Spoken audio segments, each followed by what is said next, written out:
Hello, everyone. Thank you for joining the North Carolina TAG team for what will be a dynamic discussion about public education in North Carolina.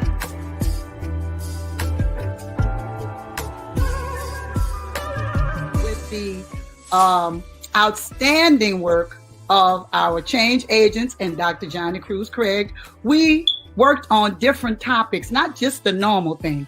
You know, we worked on culturally relevant teaching, social and emotional learning, trauma-informed classrooms, and the whole child, just to name a few.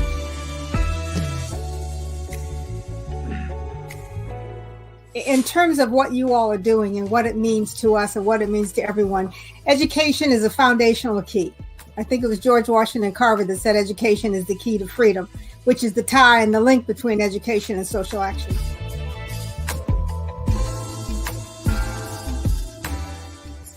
Delta pushed early on that it's not just matriculating through a scripted curriculum that may not teach needed life and adaptive skills.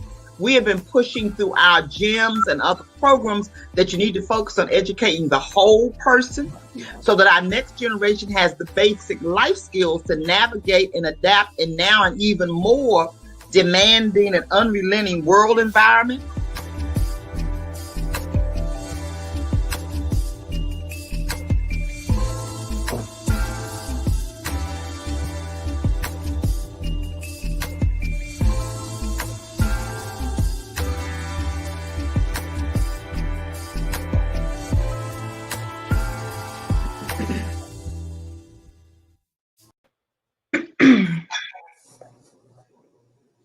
Hello, everyone. Thank you so much for joining us tonight for what we hope will be a dynamic discussion about public education in North Carolina.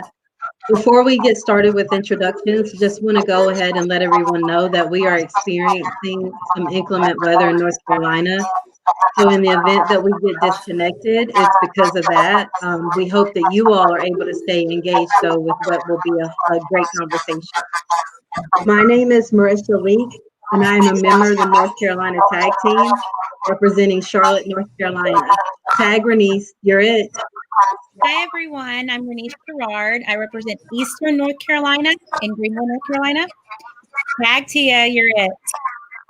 Hi, my name is Tia Gillum Wilson, and I'm a proud member of the North Carolina TAG team representing Alamance County, where I serve as a third grade teacher at Elon Elementary School. TAG Consuela, you're it. Good evening. I'm Consuela Chambers Banks, also a NC TAG team member, where I'm representing Wake County, North Carolina, where I serve as a middle school counselor at Zebulon Middle School. Saida, tag, you're it. Hi, I'm Saida Smith-Williams, a proud member of DTEC-TAG, and I represent Caswell County, where I serve as an assistant principal. Renice, tag, you're it. Thank you. All right, tonight's discussion is with our candidates for North Carolina Superintendent. We extended invitations to both candidates.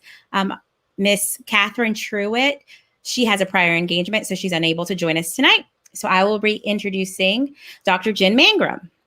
Dr. Jen Mangrum is a former, before that, let me go back and do our views and opinions expressed by speakers and other third parties in NC DTEC-TAG digital program do not necessarily reflect those of the DTEC-TAG partners. This programming is provided for general information purposes only and does not constitute legal or professional advice.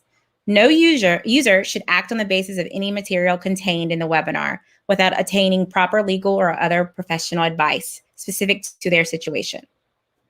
Thank you. And now I will be introducing Dr. Jen Mangrum. Dr. Jen Mangrum is a former elementary classroom teacher, literacy facilitator, and district administrator. Jen received her PhD from UNC Greensboro in curriculum and instruction.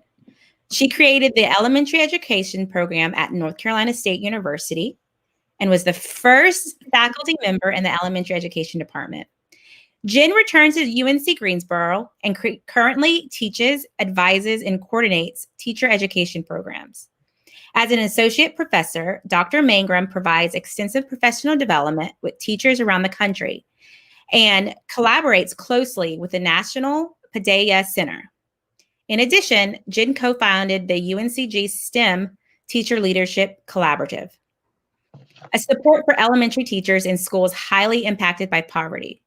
Jen's goal as the State Superintendent of Public Instruction is to be a champion of public schools. She will use the platform to promote the recommendations of the Leandro Commission and call for great teachers in every classroom, a great principal in every school, and that public school systems get properly funded to meet the needs of their diverse populations. Every school should have the resources and supports to be a great school. Jen has two daughters, both graduates of K-12 public schools. Haley graduated from NC State with a BA in English and from NC School of Arts with an MFA in film. Lily is a sophomore at NC State, majoring in communications. Jen is also happy to announce that Diane Ravitch, a national figure and educational leader, personally endorsed her candidacy. In addition, the Network of Public Education, Emily's List, Lillian's List, Planned Parenthood, and North Carolina Teachers United have all endorsed her as well. We would like to thank Dr. Mangrum again, and thank you for coming. Would you like to address the audience? Oh, there I am. There's more back there in that backstage. I'm glad to be here. Sure. So what I usually do is tell people kind of a little bit about who I am, because I think it helps you understand where my policies and ideas come from. I'm from Eastern North Carolina as well. I am from Jacksonville, North Carolina. My Marine, he served in World War II, Korea, and then 2 tours in Vietnam. And when my father retired, he got his GED and then a community college degree and then a BA at UNCW, and he became a 4th grade teacher. I was about 7, and Sergeant Robinson chose a school that was high in poverty, predominantly kids of color. And what I remember is my father having the conversation with me about the inequities between schools then, right, in the early 70s. Recently, I was in Jacksonville before COVID, and I spoke about Bell Fork Elementary School, and someone yelled, "It still is," right? That's the problem. My mom was a kindergarten teacher from England. And my favorite story about my mom is there was a little boy in our community named Buddy Martin, and Buddy had cerebral palsy. And his parents really wanted him to be mainstreamed in my mom's public kindergarten. And the administration felt like it would take too much effort and resources, et cetera. So my mom went to court for Buddy as she got him in her classroom, but he also eventually became a pediatrician. So my parents taught me that having public schools isn't enough. And being an educator is not enough. We really have to fight for our kids to have the access and opportunities that they need to succeed. Then when I was 14, my life took a completely different trajectory. Right before school, my mom had a massive heart attack at 49. And my father yelled for me. I came into the kitchen and I held my mom as she passed away that morning. The paramedics came and took her and my dad, and I was the only child left at home. And so not knowing what to do, I walked to school that morning. And I know that I walked to school because I knew it was going to be a place where I would be, I'd have compassionate teachers, Mrs. Warren and Mrs. Travis, that they would take care of me. I'm sure there's a part of me that thought they'd fix it and make everything okay, which they couldn't do. But they did help me in amazing ways. My father, to me, that was probably PTSD. It was too much for him. And for the rest of his life, I took care of my father. And so, I know what it means to go to school being traumatized. I know what it means. And most students don't have their mom die 30 minutes before school. But they're coming with all kinds of real life issues and problems. They're people, right? And things are always happening. And so I wanted to be like the teachers that took care of me, and of course, especially like my mom. So I became an elementary school teacher. As I continued on that path, I eventually realized I liked working with adults, and that's what moved me to higher ed and creating the next generation of teachers. But I'm in this because after 2016 and Hillary's loss, and our education program at that point had 6 or 7 years of underfunding, neglect, teachers feeling devalued, I decided that I had to run for office. Obama had said politics isn't a spectator sport, and for me, it always had been. I'd never been involved. And so I ran against Phil Berger for Senate, the single most powerful man in North Carolina at the time. There was a supermajority, and I don't know what I was thinking, but I gave it all. And I think teachers have a lot of skills we don't give ourselves credit for.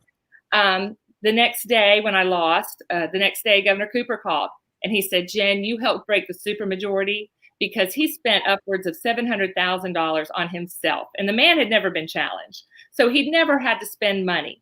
And that was money he couldn't give to some of the other candidates who lost by small margins. That got me excited about politics and the real aspect of making a broader change in our state. As someone mentioned, superintendent, I hadn't thought much of Mark Johnson because I had thought 24/7 about Phil Berger. That's all I thought about. After I checked him out, I realized that this actually is a position that all my personal experiences plus all my professional experiences had prepared me for. And so that's why I'm running, as you said, to be a champion for public schools. And I have a very special place in my heart for educators. And of course, I love kids. That's why I did it. But if we don't have educators that have good job satisfaction, who feel like they're valued, then our students aren't going to get the type of instruction that they deserve. And so that's what brought me here. Thank you. Yes. And your mom has a special place in my heart as well. I was a kindergarten teacher for 9 years before I decided to take a different step into instructional coaching. I should have known that. You have that look, kindergarten teachers are nurturing just by, that's just who you are. And so, yeah, she was real. My dad was salty. My mom was sweet. Awesome. All right. Marisha, tag, you're it. Thank you. Thank you so much for that piece of information that you shared with us, Dr. Mangrum. I just want to say that it resonated with me as well, because I too know what it feels like to be in that space of where you lose your mother and then you go into a school because that's your place of nourishment, that's your place of support. So I think collectively as a group of educators, we all understand that we are stakeholders in this game. We are stakeholders in public education, and we understand the issues that surround the work that we do every single day. And so the purpose of this conversation is to discuss these issues. And so again, we'd like to thank you for taking part in this conversation. For those of you who are joining us live right now, we'd like to also invite you to engage in this discussion via the comment section on whatever platform that you're streaming on. But whatever comments and questions that you have, please feel free to add that as we continue this conversation with Dr. Mangrum. So Dr. Mangrum, are you ready to get started? I'm ready. Bring it on. So we are going to go ahead and engage in the first question. So What is the most critical factor in which to improve student achievement and close the achievement gap in North Carolina? So there's a lot of important factors, but what I'll start with is I started teaching in 1987. I was 3. And I taught until 2001. And during that time, we had sustained funding and investment in our schools. That's when Governor Hunt put teacher assistants for reading initiative. I had a teacher assistant my entire career. Our testing was not high stakes at that point because No Child Left Behind was right around 2001. So we had the sustained investment and the will and the goal to improve school for everyone. And what I want you to know is in the 80s and 90s, we were the only Southern high poverty state to have test scores above the national norm because we tested, we just didn't high stakes testing, right? The other thing was we were the only state in the country to make improvement in decreasing the achievement gap. So we can speculate all kinds of things that will help close the gap, but a major one is when the state decides they want to do it and they invest in our students so that we have the resources in our classrooms, the people in the school building that we need to help our students. Oh, and the other thing I would say is we are poised now with the Leandro Commission, right? Because the judge has said, and the Wested report has said, we need $3.7 billion out the gate just to have a sound basic education for everyone. And so we're poised to say it's been studied, it's been ruled in the court. The General Assembly is choosing not to give us the funding, but we need to demand it. And so in my role, that's one of the things I really want to do is target schools that need resources and make sure the General Assembly provides them. Okay, and so you alluded to the funding issue that we have in public education. I guess like in terms of thinking of it on the school level or the district level, what are the barriers to success in closing the achievement gap? Again, there's a lot of them. One I will say is high stakes testing and the way it's used as a punitive measure. Right now, if you're in 3rd grade, who was my 3rd grade teacher? On the panel? Oh, you're all third. I taught 3rd. We are sisters here. Oh, there's another one.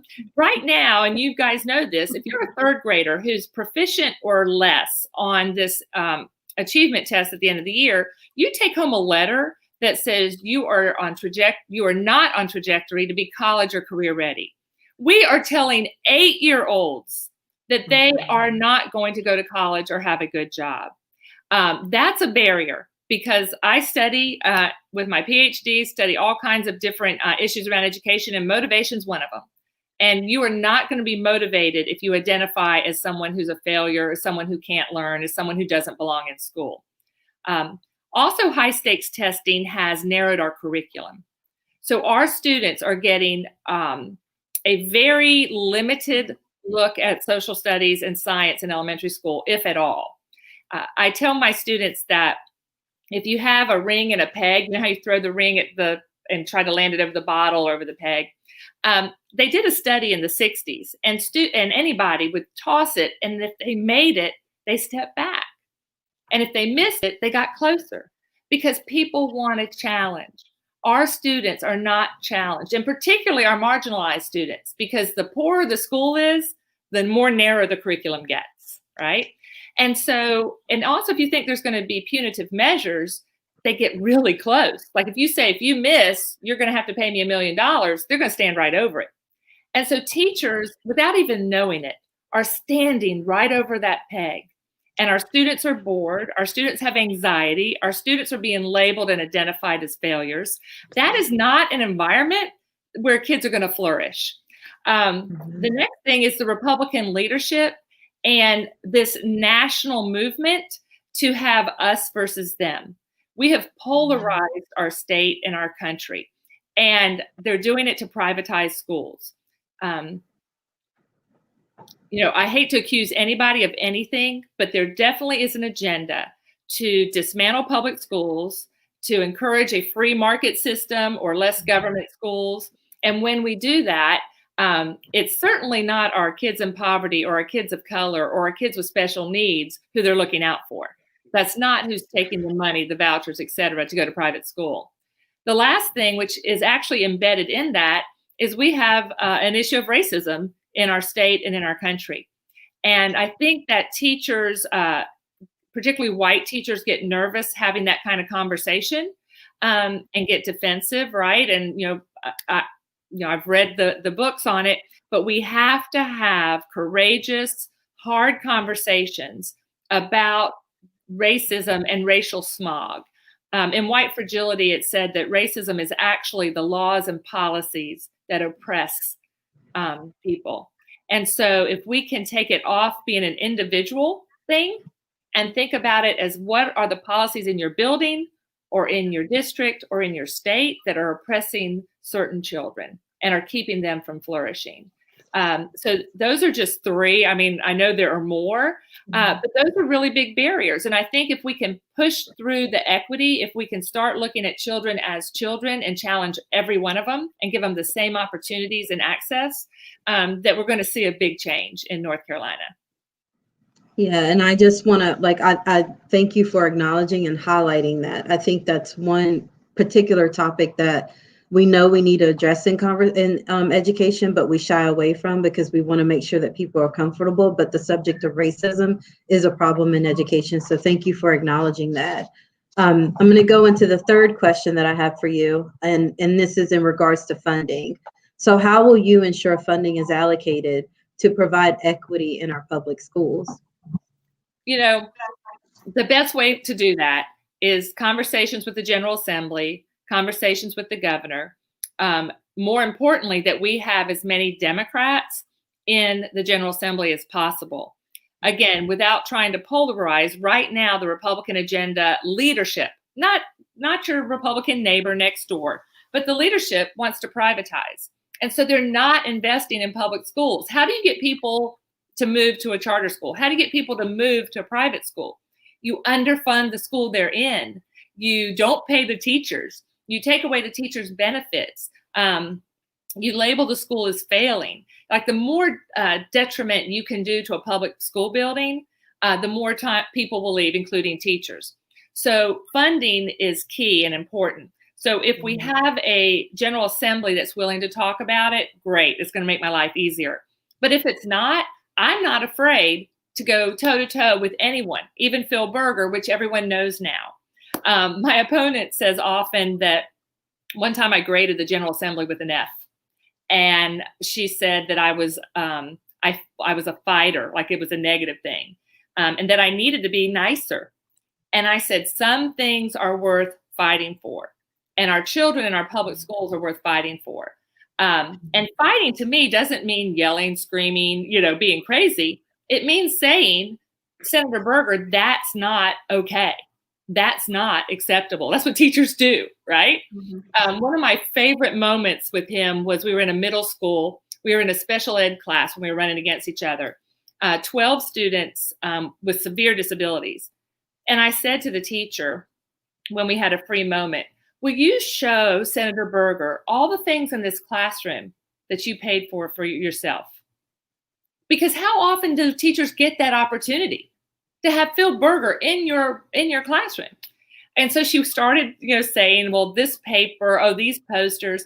Then she picked up something and said, it was markers or something. Oh, no, I can't, not this. I got this with cereal box tops. I'm like, no, we can show him that we're buying things with cereal box tops, and that's not okay.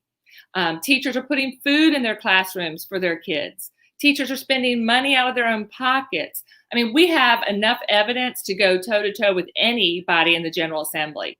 And we need to make them be in classrooms, not for an hour, not go around and see a dog and pony show where everything looks great. We need them to be in classrooms and see what teachers are dealing with and the lack of resources. So that's how it's just going to be conversations, lots and lots of conversations. Thank you for that. Those of you who are tuning in, I hope that you can see how unapologetic that Dr. Mangrum is in her nature and for calling everything out. One of the things that I like to believe in is you have to face it to fix it. In order to do that, you have to call out whatever the issues are. So I appreciate the candor that she's sharing with us right now. And with that said, I'm going to go ahead and turn it over to Bernice, who's going to take over the next questioning. Yes, thank you. And actually, that previous question was a perfect segue to my question as well. One of our also TAG and Equity Wars is Constance Lindsay, and she is a researcher from Carolina. And she studied how children of color, if they have at least one Black teacher, they will succeed in their trajectory of graduating college is a lot higher. So how will you advocate for funding to increase the salaries of teachers in North Carolina to recruit and retain highly qualified teachers, especially males and teachers of color? Right. So again, how will I advocate? That question just means I just have to get in everybody's face, right? And it may be through, I'm looking right now for a communications person. I think that we need to have videos. I think we need to lift teachers up. I think we need to lift their voices. I think we need to have teachers writing blogs. You may talk about the article that you guys wrote. We need to just keep having these conversations about what a teacher's life is and what it's like. And that needs to increase salaries. I teach at UNCG, and I have an introductory class to elementary education and middle grades.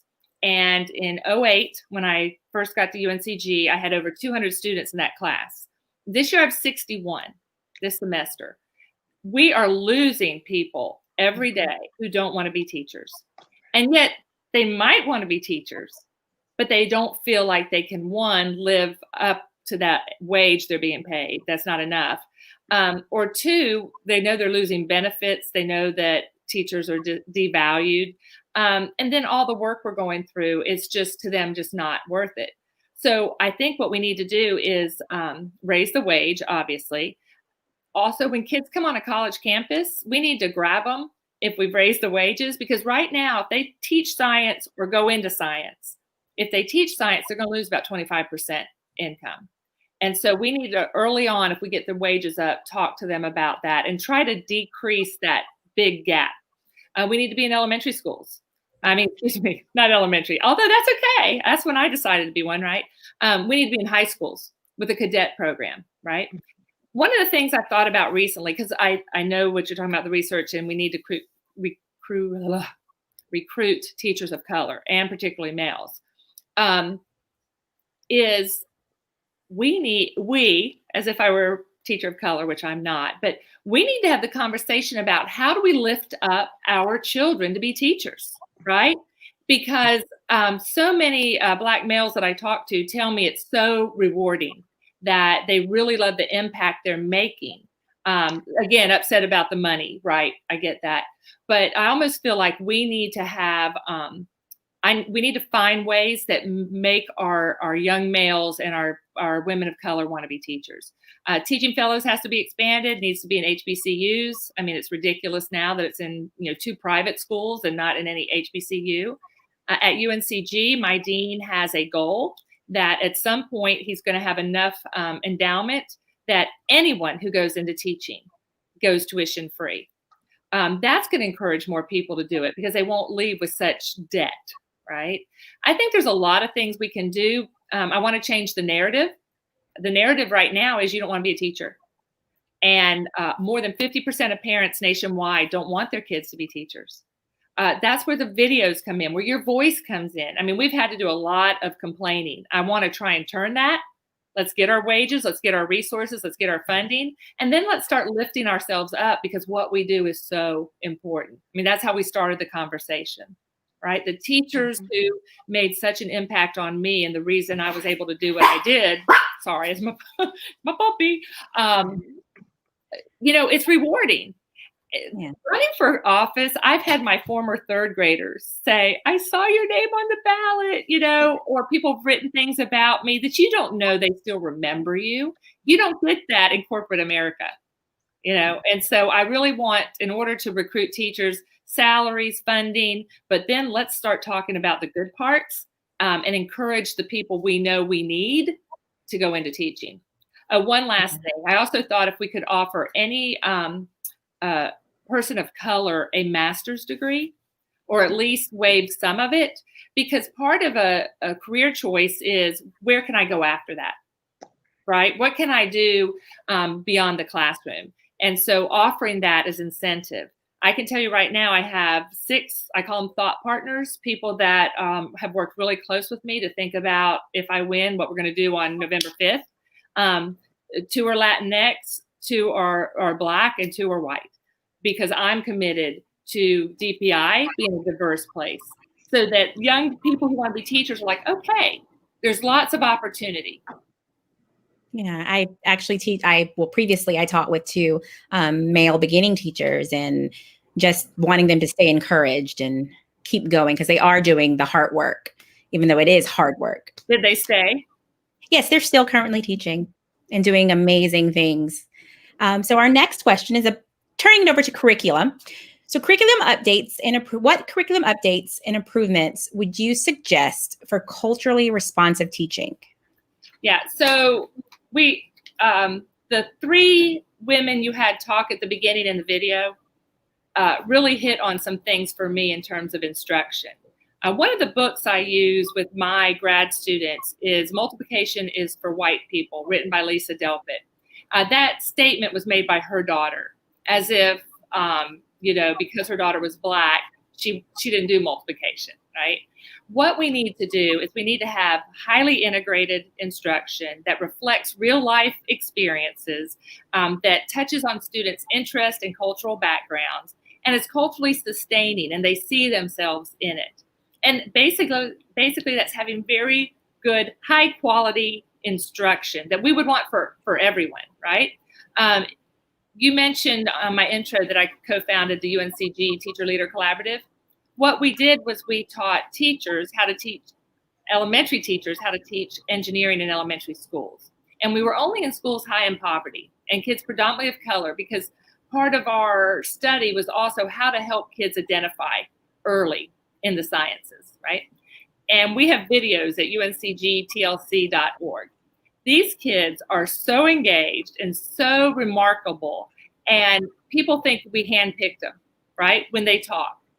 Because I'm like, no, you give any child really great instruction, you're going to get, really great responses and answers.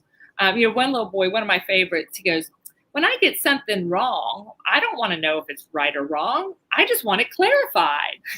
And I love it, because we didn't tell him to say that. I mean, he's learning that as he's doing these engineering work. And the engineering work we do also is very high quality. Kids are collecting data. They're testing materials. It's not just, can you make the egg, not break? It's really good curriculum. So, and that is missing because of high stakes testing, because of narrowing the curriculum. It's also happening because of racism. We have different expectations for different groups of kids. It's happening because of poverty. There's just so much going on. But if we have high quality instruction where teachers have some autonomy to do what they know they can do, use their professionalism. In fact, the teachers in the videos, it was amazing. It was ridiculously amazing. But they said, we have to do it after testing, because they can't even, and for 20 years, all we've had is high stakes testing. So they don't remember life when I had it, when we could do things that were engaging and meaningful, and I didn't have to make them memorize things for a test. So I think that's curriculum. And then the last thing is, you may ask about it later, but our social studies curriculum is about to be revised next year. It was supposed to be revised this year, and it didn't pass, probably because of the great work of James Ford, who's on the state board. But I teach elementary social studies. So if we want to talk about curriculum, this summer I was teaching my students. I have 2 dogs. This is the other one. I was teaching my students, and I said, let's look through the curriculum. We have to look at what we have right now, because nothing's been approved. There is a 4th grade standard that says our children will value the monuments, and there is a link to the Confederate statue in front of the Capitol building. So it didn't say our students will learn the stories, the histories, our students will think critically. It said our students will value our monuments. And so I know that that's another opportunity we have, is to really look at our curriculum, and not just social studies, but that's an easy one to see. It's so whitewashed, right? and make changes to that. So that's another thing I'm excited about, being able to bring people around the table to do. Yeah. And like you said, I'm an instructor coach now at a dual program school, and just seeing it and dual language program. Yes. And just seeing the teachers that are coming from Spain and Colombia, and just how they're so passionate about curriculum and integrating their culture into it, and just the interaction with the students. Yeah. Right. Consuela, Tag, you're it. And you're a counselor. Instructional coach. Oh, yeah. Yes. Consuela. Yes. Sorry. It's not all about you, Bernice. It's okay. So yes, I am a school counselor now. I am a former Spanish teacher, and some of the points you brought up just takes me back to that Spanish teacher decision, because I really enjoyed math, but because I did not want to teach to a test, I was like, oh no, I'm gonna do Spanish, because then I could actually have fun with my students, and I can teach them this. We can do activities, and I don't have to worry about being judged at the end of the school year. So, so we have, in several of the your responses, you have touched on the equity lens, and you've touched on like some of the racism that is inside of the curriculum. So we are going to transition to a question that will give you the opportunity to speak a little bit more about that. So recently there has been a push for social emotional learning curriculum across the state. However, with this push in the SEO curriculum, there has not been a lot of it to support the racial trauma that some of the students have had to deal with, even if it is just what they've seen in the media, or maybe what they've experienced in their own neighborhoods, because we definitely have an increase, or is more visual here lately. So what are your suggestions for educators trying to support this SEO curriculum as it relates to racial trauma? And then what are your suggestions for DPI? Right. What are your suggestions for the district? One of the things I attended was Black Students Lives Matter here in Wake County. And I met 2 students from the Wake County Black Student Coalition. And so I took them on what I call carpool conversations, based off the carpool karaoke, on late night TV. But one of the things that has stuck with me, these were 2, I believe, seniors. One might have been a junior and one a senior in high school. And they talked about how traumatized they were in school. The young man gave an example of being late to class. And he said, ironically, he was going to AP Science, but he was alone. He was in the hall. He was late. And so he was frisked, right? And he talks about always this fear, right? That even when he said, I want to say, I don't even smoke, bro, is what he said he wanted to tell him. But, he's being singled out. Or they said you pull up to school and the first thing you see is a police car, right? And so to hear them talk about just day-to-day experiences, because I went, and Marisha talked about losing her mom, and that's why we're so close, Marisha, because honestly, women that lose their moms connect. But we needed a space where we felt safe.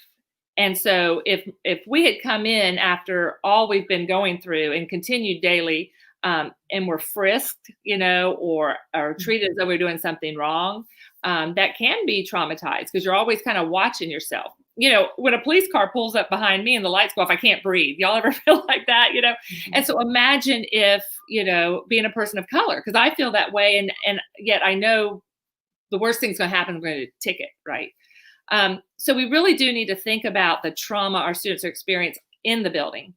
And, they were both happy that we were virtual learning, because they didn't want to be in a school building. And that's pretty sad. The other thing is, I don't have the answer to everything, but what I do know is I get smart people around me. And so I'm still learning about the Village of Wisdom. I don't know if you've heard about that, but it's an organization that gives parents and families tools. It also works with schools and teachers around racial trauma and what kids are experiencing. And then also there's, and I love the term Black brilliance is what they use. Lisa Delpit says that if we notice the brilliance in every child instead of the deficits, just how that would change our outlooks. But also there's the National Child Traumatic Stress Network, which I'm still just learning about these pieces. But my people around me tell me these things. Yes, Marisha, Black Genius, you're right. Thank you. Having the people around me who can do this and help me, because I don't know everything as much as I wish I did. But those are tools that we need to access. I'm also very interested in creating an Institute of Teaching and Learning. And that institute would provide professional development, but it would be teachers providing professional development for teachers, along with faculty from our schools of ed, because I've been in both and they don't connect very much, right? And so if we could bring the expertise we have as practitioners and as faculty together to provide professional development, I would love, you'll probably love this, I want to place it at the State Historic Site, the Charlotte Hawkins Brown campus in Sedalia. She was a Black prominent educator who created the Palmer Institute and taught Black children. And I thought, we can put North Carolina on the map when we highlight the expertise we already have. We don't have to go find it other places.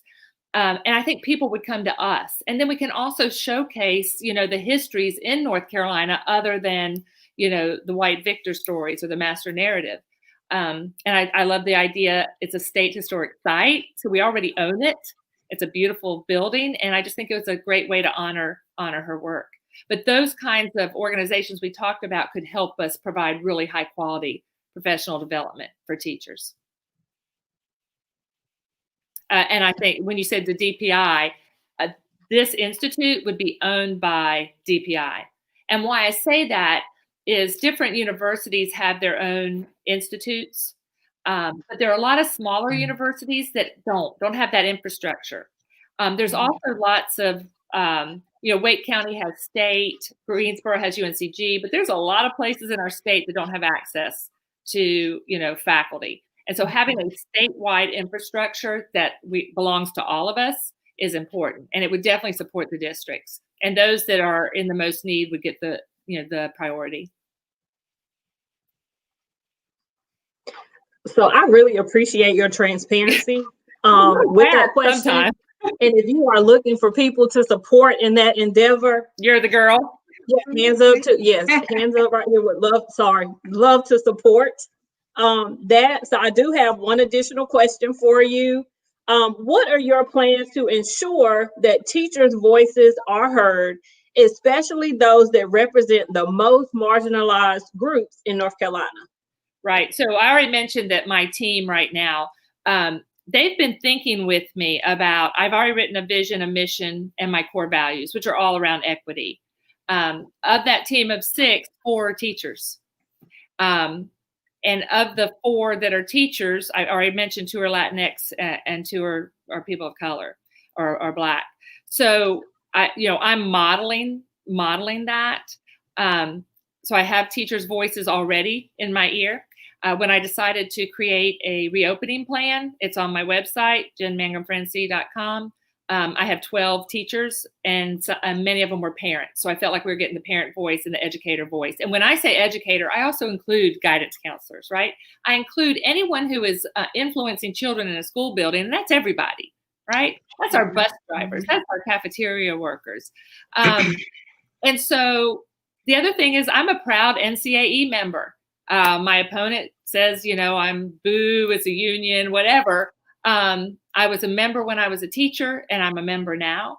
On my transition team, if I win, NCAE will be represented. I know they don't represent every teacher, but it's a voice that I'll have at the table.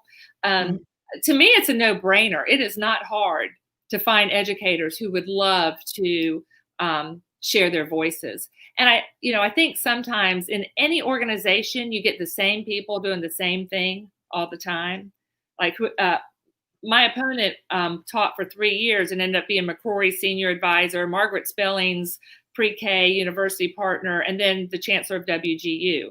Like, how do you get that? I don't know, because I've never been appointed those things. I think we need to have a broader net. I think we need to get people, in the West, they feel so left out, right? The Northeast and Eastern North Carolina feels left out.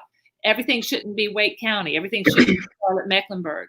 So I'm going to work really hard to make sure that different people at different times get to have my ear and give me their feedback. Great. So that was our last pre-prepared question. However, we're going to transition to Saida. She's going to take some questions from some of our viewers. All right. Hello. How are you, Dr. Mangrum? And as we like to say, I am fired up and ready to go because you have invoked such passion in this conversation tonight. Number one, you talked about math and science. And just to give you a background, that is my discipline. So I started off secondary, middle school, and high school math and science. And all of you elementary teachers, you pull on my heartstrings, but I really enjoy secondary, and my passion has been increasing minorities in those fields. And before we go ahead and continue, I want to make sure that if you really enjoy this audience, you enjoy our conversation, you enjoy our platform and our group, don't forget to text to join TAG at 51555. So don't forget to text and join TAG at 51555.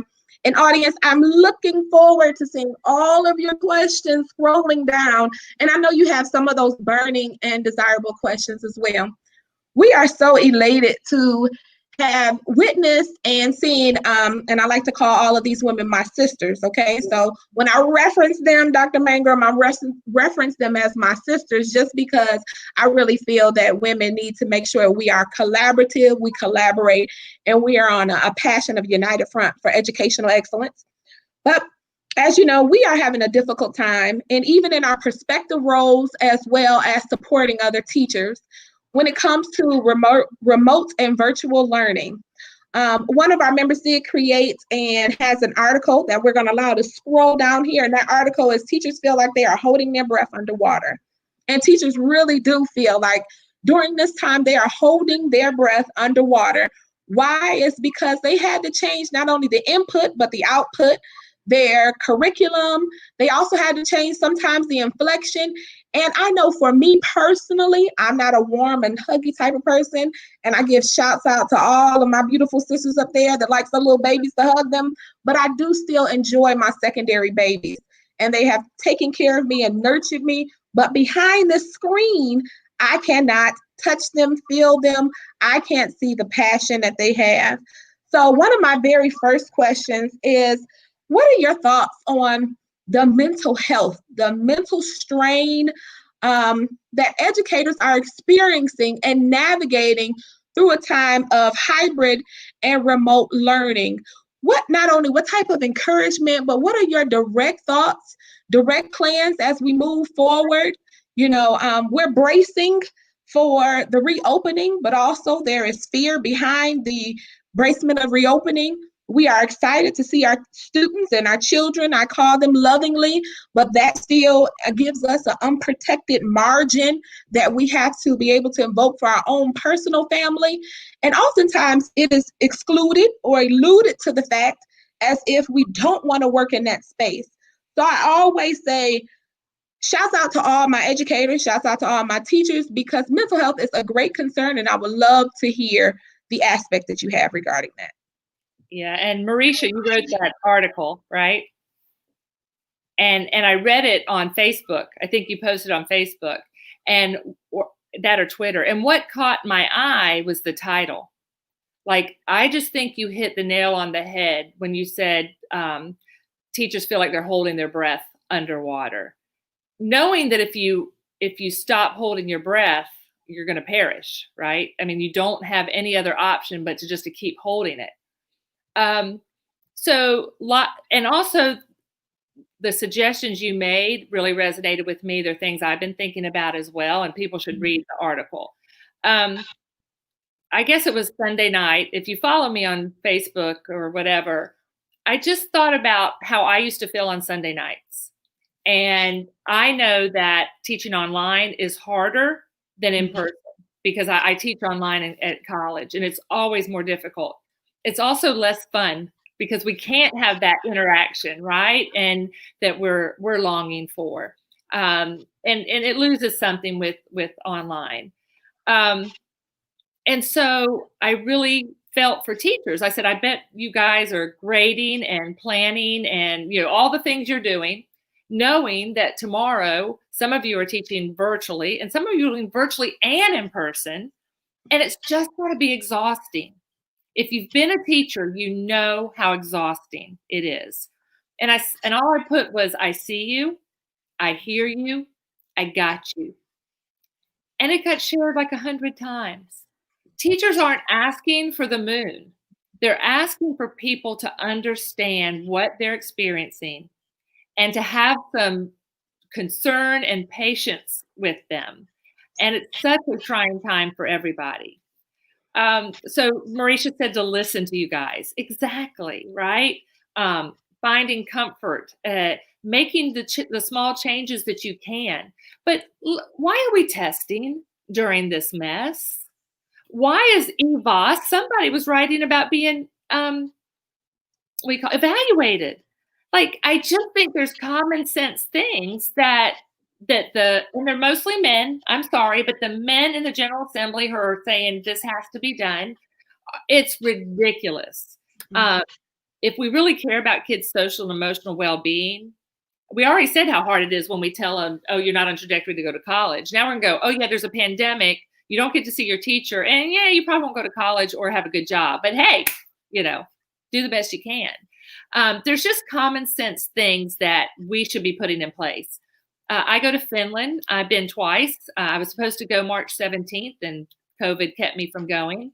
But they don't have the rule that you have to be in school 8 hours a day. Kids go for 4 hours. And guess what? Every 45 minutes, they have either 15 or a 30-minute break to play outside, all the way up through high school, because they feel like they need to move and run.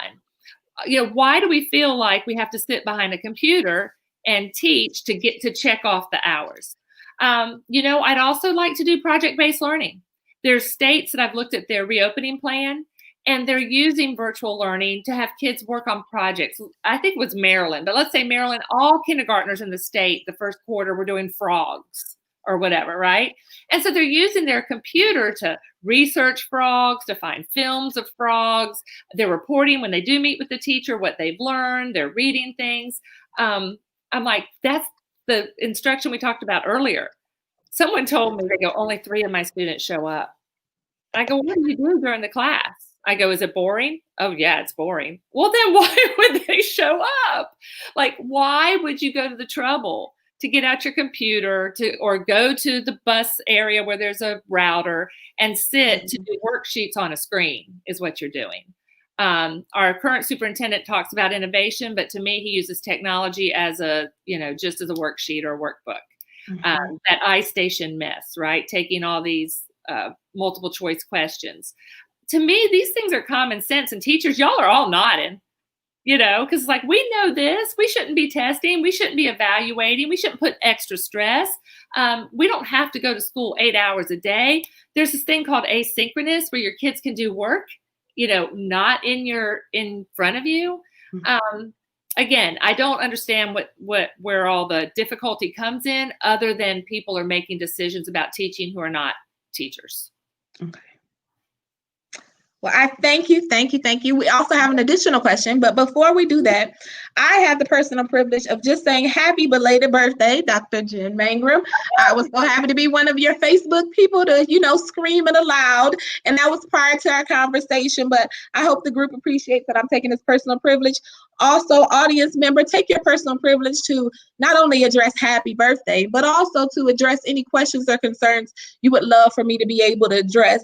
And once again, this podcast, this streaming service is fire hot right now. And understanding that many of us belong to different groups. And you mentioned one of my favorites, which is NCAE. And we also have other groups that we belong to and we are also a part of. And one of the group, and I say that may have the most eye-rolling or the most controversial group, tends to be our BLM, our Black Lives Matter group. And it doesn't matter your ethnicity, but many educators support that, not only for the reflection of themselves, but oftentimes for the reflection of their students.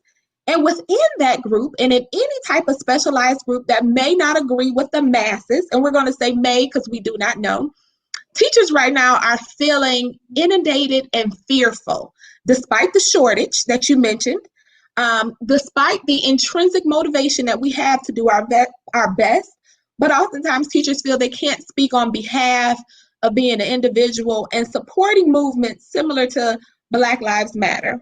And one of our audience members would like to know, how do you help teachers to deal with those who may want to support those specific groups, may want to use their voice, but are afraid of the backlash and or potential unemployment for doing so? How would you support a teacher who has a voice, who has already done it, but may fear leadership or upper management, may also shun him or her for speaking out on those matters? And or we also have to deal with our faces being plastered on social media, pictures that you also may have that may insinuate Black Lives Matter or just BLM or whatever.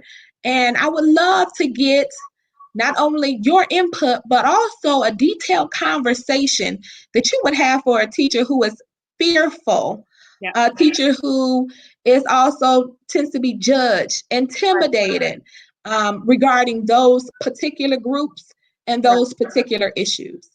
So I kind of experienced the same thing. Okay, I'm a professor at UNCG. In 2016, Paul Lubke passed away. He was a professor at UNCG. He had been in the House for 22 years. Okay, so I thought running for office was not a problem. We already had a man who had done it, right? But there's this phenomenon we've had the last 10 years, which has been a Republican-controlled General Assembly. And their term is, we're indoctrinating kids. Not we're enlightening them, we're expanding their minds, we're getting them to critical think, we're indoctrinating them. And so they retaliate. If you do something they don't approve of, they retaliate. Why I say I've been through it is I had to have a lawyer both races because it's my right to run for office. But I was told they'll take money from the university. They'll check all your emails and anyone who's, et cetera. Fear-based. And I go, that's exactly why I should run. We have got to flip this General Assembly. And maybe it's not because they're Republican, but it's because of the leadership. Phil Berger and Tim Moore intimidate and retaliate. If you saw Deb Butler when they did the trick and tried to vote while they were out, and she was like, I will not yield. If you saw Phil Berger tell Terry Van Dyne to sit down and he turned her mic off so she couldn't speak. They are running it like bulls, right, in a hospital. So what we need to do is we need a kinder, gentler General Assembly. And then we have to have policies in place that say teachers have the right to be political, to have thoughts, to model for our kids. In fact, on your teacher evaluation tool, there's an entire group about advocating. I don't know if y'all have seen it, because my students have to do it. It's like, what, you want me to advocate, but who do you want me to advocate for? Because you don't want me to advocate for my Black students who are saying they're being traumatized, right? My mom advocated for a young boy with special needs when they wanted to say, well, no, he can't come. And she's like, that's part of my job, is to fight for my kids. So I just say I've experienced too. I fought. I had to use the press. I had to use lawyers. And UNCG, we're good now. I don't want to badmouth them. We're good now. But they had genuine fear of this current leadership. And we have got to change that. And if we don't flip it, there needs to be conversations with the leadership that that's not how people behave in a democracy, right? And then again, like I said, let's make some policies around teachers' rights. And I agree at 11 in the morning when you should be teaching reading, you shouldn't be, politicizing. But in your time and your space, you should be able to be a person, and you're also role modeling for your kids, for your students, right? Absolutely. Absolutely. Well, we want to definitely thank you. And we did have to cut a couple of those questions short. So I apologize, audience members who have those burning desires and those wonderful questions. We see you. Dr. Mangrum sees you. We can always address those later. I do have a special presentation on behalf of NC DTEC-TAG for you. And that is our certificate of participation. This is awarded to Dr. Jen Mangrum in recognition of her participation, not only in the NC Tag Team event and her support in DTEC-TAG. We truly appreciate you. We nominate you right now to be one of our very latest equity warriors. So we thank you so much for our DTEC-TAG Equity Warrior. We thank you for enlightening us about this conversation. We're hoping that everyone has an opportunity to go ahead and like and share this conversation. And we definitely want to give you some parting words if you would like to go ahead as we transition to our next segment. So you'll have it last, Dr. Mangrum, with a couple parting words. And you'll have the last little seance for a couple parting words to go ahead and end this. And we have a couple more.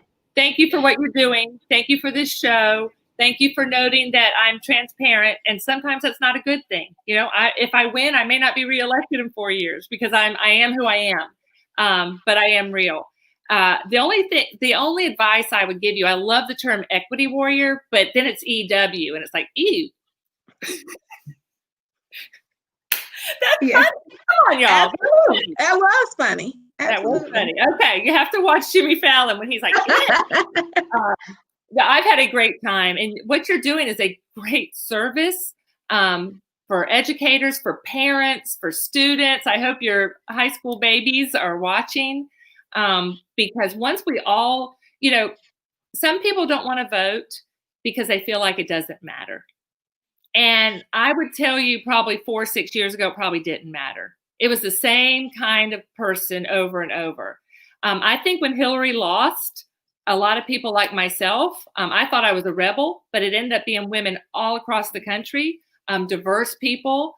Running for treasurer is Ronnie Chatterjee, who is an Indian background. And he said that Obama said when a skinny, you know, I don't remember what he called it, but a skinny boy runs, he didn't look like me. He said, they didn't expect me to run for office. And Ronnie said, I thought he was talking about me, you know. New people are energized. New people are running. People need to look and see who's running. I would love to see any one of you 4 running for office because they all matter. They all matter. Which one is that? Yeah, I don't know which one. Yes, but we thank you so much, Dr. Mangrum. I do have a phenomenal sister who does the front and the backstage, so she's getting ready to come to the front to give us some closing marks. We definitely, truly appreciate you. We truly appreciate your time, your camp, and everyone else for enlightening us this evening.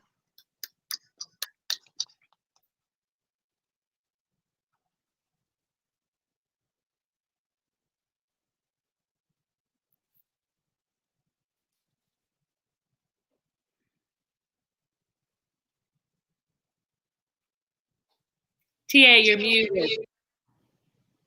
Your sister's okay. I am so sorry about that. That's like a day in my class when my kids are like, Miss Wilson, you're muted. Okay. So I would like to invite you all to our upcoming events that we have. In February, we will be having a social justice event on this same platform on February the 18th. On March 25th, we will have a leadership mindset where Principal Kafele will be our guest speaker. And then in April 21st, April 2021, we have not determined our date yet. We will have a symposium for educators. If you would like to connect with us, which we hope that you do, we would like for you to join us and follow us on Facebook at www.facebook.com/NCTagYou'reIt, as well as following us on Twitter at NCTagYou'reIt. So at this time, we'd like to thank everyone for tuning in tonight. We'd especially like to thank Dr. Mangrum for coming to speak to us about the current state of education in North Carolina. Spartan spirit. We got some Spartans on here, and we're super excited. Spartan. We'd also like to thank all of our partners, including Delta Sigma Theta Sorority Incorporated. Without them, this would not be happening right now. We'd also like to thank the DREF leadership, especially Dr. Johnny Cruz Craig for her hard work. She is always multitasking, working. Like somebody said there that Tom Joyner, I think, was the busiest man in show business. Dr. Craig is truly the busiest woman in education right now. And we'd like to thank our TAG team members. In addition to the North Carolina TAG team, there are 5 other TAG teams across the United States. Wow. DMV, we have Texas, we have Tennessee, Georgia, and last but not least, the Sunshine State of Florida. Yes. We're going to show a video that highlights some of the amazing work that we have done. Before we hit that video, though, I need for you to go to the survey and please complete it for us. The survey is scrolling across the screen as well as in the comments. But please complete that survey. Thank you once again for coming out tonight. We really appreciate it. Thank you so much, Dr. Mangrum, for taking time out of your busy schedule to be here. So on behalf of TAG team, we'll see you later. Thank you.